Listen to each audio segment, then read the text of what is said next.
গত পরশু আমার একটা মানুষের সাথে যোগাযোগ হয়েছে, মানে তিনি যোগাযোগ করেছেন আমার সঙ্গে, আমার ইনস্টাগ্রামে মেসেজ দিয়েছেন। উনি বাংলাদেশি একটা মেয়েকে ভালোবাসেন, বিয়ে করতে চান। এখন উনি কি করলে উনার জন্য ভালো হয়, সুবিধা হয়? আমি বললাম যে কি করলে ভালো হয়, সুবিধা হয়, মানে আমি বুঝলাম না, মানে আপনি কেন আমাকেই প্রশ্ন করলেন কথাটা? তো আমাকে বলল যে আমি অমুকের সাইটে আপনার মেসেজ কমেন্ট দেখেছি।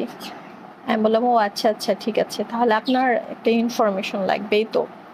তো বলল যে হ্যাঁ, আমি ওই লোকটার সাথেও কথা বলেছি, কিন্তু আমি বুঝতেছি না যে কি করব। তো আমি বললাম যে কি বলেছে ওই লোকটা? তখন যাই হোক বলেছে। তো আমি বললাম আচ্ছা ঠিক আছে, কিন্তু উনি আমাকে যেটা বলেছে সেটা পসিবল নয়। কারণ একটা মানুষ দিল্লি থেকে কলকাতা যাবে আর সে ভিসা টিসা সব করাবে, এটা অ্যাকচুয়ালি হয় না। আর তিনি বুঝেছেন যে আমি তাকে দিয়ে কখনোই বিয়ে শাদীর কোনো কাজ করাবো না। তো হয়তোবা এরকম কিছু হয়েছে, যাই হোক। তো আমি ওনাকে বললাম যে আপনাকে কি বলছে। উনি গতকাল আমাকে বলল যে আমি ওর সাথে যোগাযোগ করেছিলাম, আমার কাছে 60K টাকা চাইছে, বিয়ে শাদী সব কিছু করায় দিবে। আর ছেলেটা হিন্দু থেকে মুসলিম হবে, ধর্ম চেঞ্জ করবে, তো এর জন্য হয়তোবা টাকা আরেকটু বেশি চেয়েছে। আমি জানি না অ্যাকচুয়ালি ওখান থেকে আসতে কত টাকা লাগে। আর ওই ছেলেটা দিল্লি থেকে কলকাতায় যাবে করতে, দিল্লি থেকে কলকাতায় যাবে একটা ভিসা করতে। চিন্তা করেন, মানুষ বিজনেস করতে করতে কোন লেভেলের বিজনেসম্যান হয়ে গেছে। তার যদি দিল্লিতে কোনো লোক থাকে, সে যদি ইনফরমেশনটা তাকে দেয় যে এখানে এখানে যাও, ও তোমাকে হেল্প করবে, ওখান থেকে তুমি কালেক্ট করো। কেন বলো ভাই, তুমি কেন বলো যে দিল্লি থেকে একটা মানুষকে কলকাতায় আসতে? কলকাতায় যে টাকা খরচ করে যাবে সে টাকা দিয়ে বাংলাদেশ আসা যাওয়া করতে পারবে 2-3 বার। দরকার কি? বুঝলাম না, কথা তো একই। একটা মানুষকে ইনফরমেশন দিতে না পারো, কিন্তু এমন ভাবে কথা বলো না যে মানুষটা হতাশায় ভোগে। সে একটা মানুষ চিন্তা করতেছে। তুমি নিজে বিয়ে করছো, নিজে একজন ভালো ইউটিউবার, ঠিক আছে, তুমি নিজে বিয়ে করছো, তুমি জানো, তোমার অভিজ্ঞতা আছে, তোমার সেই অভিজ্ঞতাটা তুমি বলো। তুমি ইনফরমেশন কি কি দিয়েছো, কোথায় লেগেছে, সেগুলো বলো। সেগুলো বললেই ওই লোকটা মোটামুটি একটা আইডিয়া হয়ে যাবে। কিন্তু তুমি বিয়ে করা বা তুমি তাকে বলো যে আমার কাছে আসো, আমি সবকিছু করে দেবো, তোমার কিছু প্রবলেম নেই। একটা মানুষের কাছ থেকে তুমি 60,000 টাকা নিবা? তুমি চিন্তা করছো? বিয়ে করতে যদি এত টাকা না লাগে, তাহলে তোমাকে কেন সে 60,000 টাকা দিবে? তারও তো টাকা কি, তার কি টাকা মাগনা? দুটো দেশ, দুটো মনের ব্যাপার।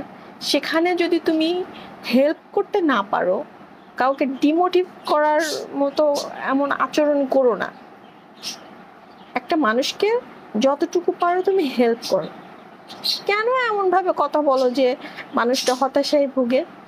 মানুষটা এখনো বাংলাদেশে আসতেই পারছে না, তার বিয়ে করার আগে ধর্ম চেঞ্জ করতে হবে, তার সমস্ত কিছু কত কিছু ধর্ম চেঞ্জ করতে তো টাকা লাগে না।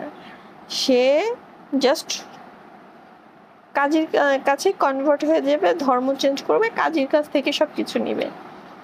আর আমি অবশ্য তাকে বলে দিয়েছি আপনার এত কিছু করতে হবে না, আপনি মেইনলি আপনার ওখানে অ্যাডভোকেট আছে, কিভাবে কি করলে বেটার হয় আপনি সেটা জানুন। বিবাহের জন্য নতুন যে ইয়াগুলো সরকার থেকে দিয়েছে, আপনি সেই ডকুমেন্টগুলো কালেক্ট করুন। আর এত কিছু করতে হবে না। বাংলাদেশে আসার জন্য ট্যুরিস্ট ভিসা দিচ্ছে না, কিন্তু বিয়ে করার জন্য তারা কোনো ভিসা আটকাচ্ছে না।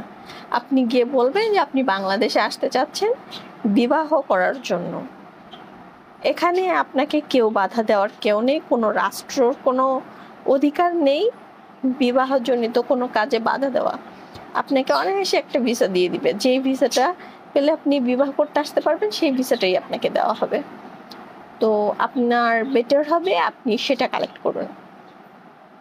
তো আমি ওনাকে যেভাবে হোক একটা ছোট ইনফরমেশন দিয়েছি, উনি অনেক হ্যাপি যে এতটুকুও আমার অনেক এনাফ। আর আমি বললাম যে আমি বলি আর যেই বলুক, আপনি যেখান থেকে ইনফরমেশন কালেক্ট করেন না কেন, বেটার হবে আপনার অ্যাডভোকেটের সাথে মানে সম্পূর্ণ কথা আদান প্রদান করে তারপরে আপনি পথে আগান।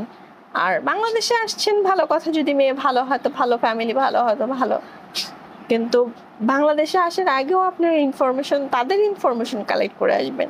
কারণ আমি চাই না আমার বাংলাদেশে কেউ আইসা বাংলাদেশে ভাবমূর্তি নষ্ট হোক। যেমন কেরালা থেকে একটা ছেলে আসছিল সম্ভবত, মেয়েটা আর মেয়েটার পরিবার বরিশালে ছেলেটা গিয়েছিল, তো ওরা ওই ছেলেটার সাথে 2 নাম্বারই করছে। তো আমি বললাম যে এরকম এরকম হয়, সো এখানে আসার আগে একটু ভেবে চিন্তে বুঝে শুনে আসবেন যে রিয়েল কিনা। তাদের সম্পর্ক 1 বছরের মধ্যেই তারা বিয়ে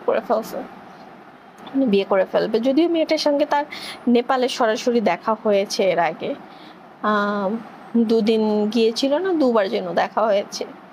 তো সে বললো যে না, এটা কোনো প্রবলেম নাই, মেয়েটার সঙ্গে আমার দেখা হয়েছে, ওটা মেয়েই, ওটা ছেলে না।